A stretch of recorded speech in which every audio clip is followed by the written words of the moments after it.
So, friends, we back again to that phase of Indian history post Alexander, post Ashoka, when there's been great intellectual fervor.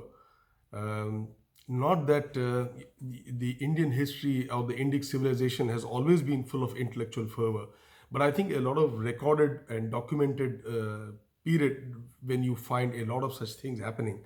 And in going with that, we had discussed about Vasubandhu the last time, a brilliant mind, wherein Vasubandhu, who started initially from his father as a Vedic scholar, he went on to adopt the Vaibhashikas, the Sarvastivada school of thought, which was essentially, this is all that you see is real. It's essentially that. And then there the two schools, Takshila to Kashmir, the Kashmir one being more orthodox, and then he comes out and later he refutes them through his Sautantrika philosophy. In Sautantrika, it is all about Buddha's word, and there again he says he had a little difference of opinion from the regular Sautantrikas. And then he went on to take up Yogacara. And in Yogacara, it's all about consciousness on the one side and the consciousness creating a lot of reality. But then he took it further to become in, Vimsatika, where he felt that even the consciousness was a product of consciousness. So he went on to do that. And in his lifetime, he held up many debates, including the one where he dangled 600 copper plates on an elephant and let it loose in the streets of the city.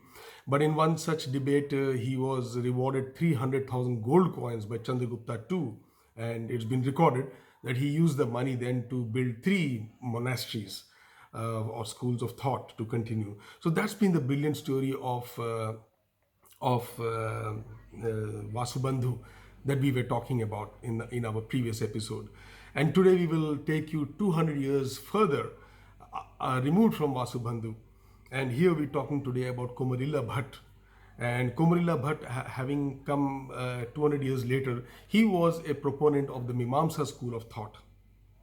The Mimamsa school was completely different. It was, some things, and it's called as Purva Mimamsa, wherein Rishi Jaimini had formulated that, or is supposed to be the father of the Mimamsa school, which considers that the karmic action is all that is important, and there is a God who needs to be pleased, and it is done through actions, karma, and largely to mantras and sacrifices, and it's also a very deeply Vedic thought. So in this one, he was a man who had he had a large acreage of land. He had about 1,000 laborers working for him. He was living the very good life, complete with family and everything, but immersed in rituals and the thoughts, and then of course. But then Kumarilla is a man of many talents. What happens is Dharmakriti, who was actually a proponent of the Vimsatika school of thought, in the Yogacara school, he comes in disguise and enrolls as one of his laborers, and then through his work he endears himself to Kumarilla Bhat and goes on to understand everything about his Mimamsa philosophy. And then once because he was promoted in the ranks in his labor, and he became his manager and everything. But all along he was actually studying his philosophy, and having mastered it, he then went on to challenge him in open debate and actually defeats Kumarilla Bhat. And this is what is recorded. But it also says at the same time that Kumarilla Bhat did not know so much about the Vimsatika philosophy at that time, or the Yogacara philosophy at that time, and hence he may have lost to him. But this thing very strongly influenced Kumarilla Bhat. So what did he do? He then went on, he also put on a disguise and went and enlisted himself in the Nalanda University, wherein he studied the Yogacara principles for almost 4 years. And during that study, he would of course have to pretend that he was not from the other school of thought. But ultimately it becomes so difficult that finally one day on the terrace, he was accosted by certain other pupils, and a heated debate goes on amongst them. To such an extent is a heated debate that he is actually at the edge of the roof, and some claim that he was pushed down, but then he actually falls down from the roof. And it is said that while falling down, he said, if my Vedic thoughts are real, then I will survive this fall. And actually, he does survive the fall. Nevertheless, he loses an eye in the fall. But then people later tried to project that because he used the word if, that means he wasn't entirely sure of the Vedas either. That's why he lost one eye. Or some people say that no, because with one eye he was looking at the Yogacara philosophy, and with the other eye he was looking at the at his own Mimamsa school of philosophy from which he belonged.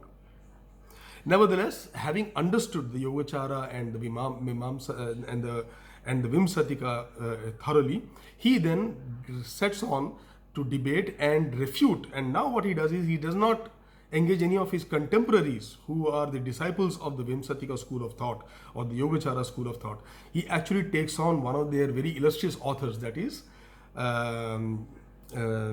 this man itself, that is Vasubandhu, and he picks up the text of Vimsatika and he completely demolishes that through his narrative, wherein he positions, he says that if, as Vasubandhu states, the consciousness has created the reality and that is untrue, then the consciousness that he claims has been created by the consciousness itself is also untrue. Then he says this doesn't work because something has to exist.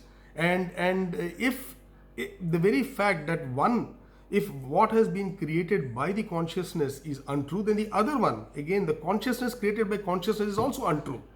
So obviously then he demolishes that whole theory, and then he once again re-establishes the Mimamsa school. So it is this kind of debates that were happening, and there was a lot of intellectual fervor at that time. Now, what we know that, as we go along, there is of course the other famous debate that comes up with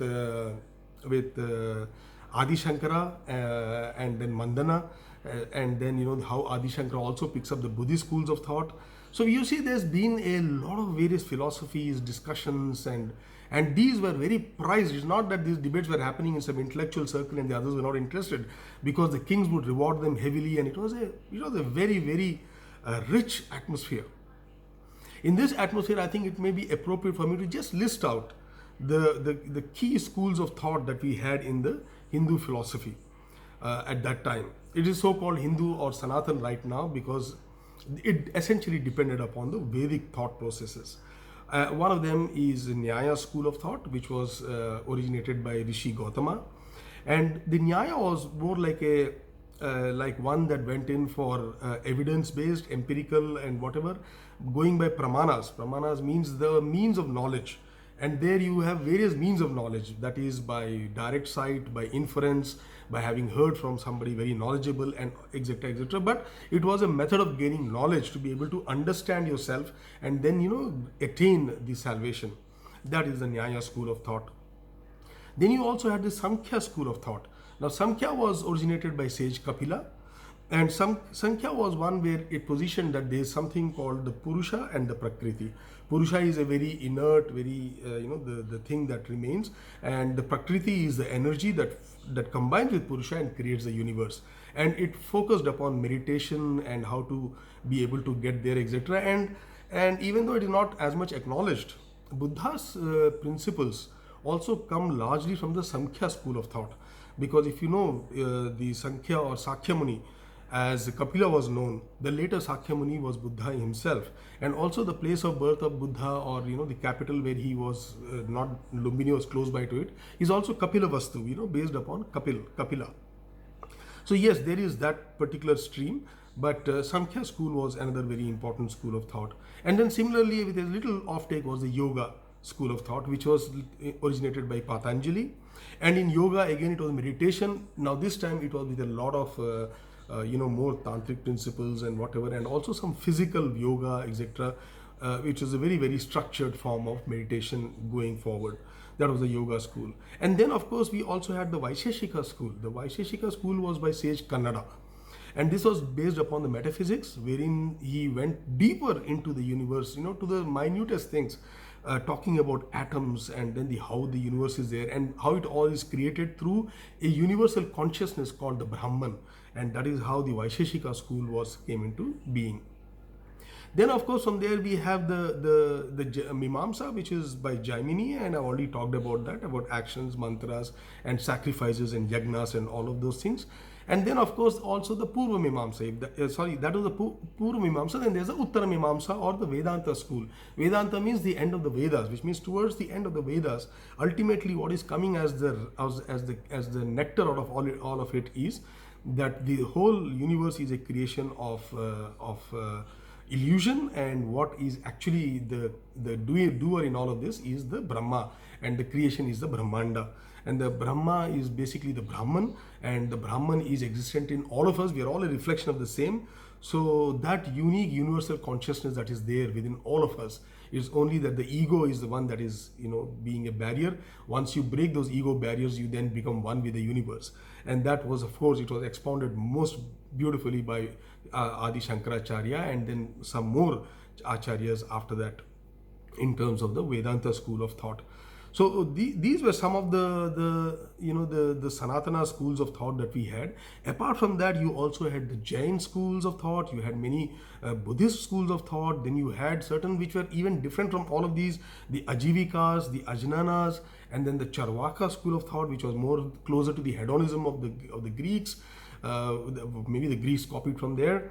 The Charvaka school of thoughts. So these were the various schools that are there, and these have been all recorded in the Puranas and in so many of these texts.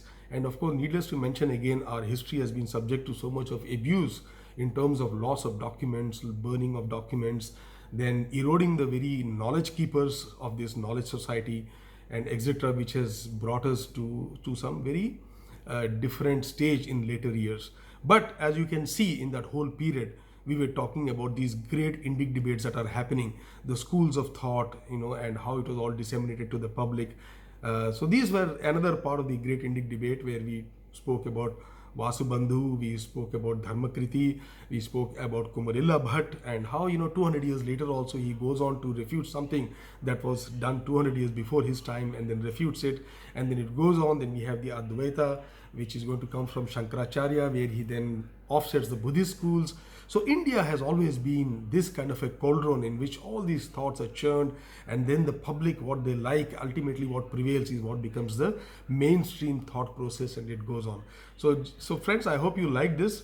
We will continue in this one and do one more episode on these debates, where we shall tackle with Shankaracharya and Mandana Mishra and the Buddhists, how he takes them on, as we explore these various facets of our glorious history. Once again, thanks a lot, and keep watching.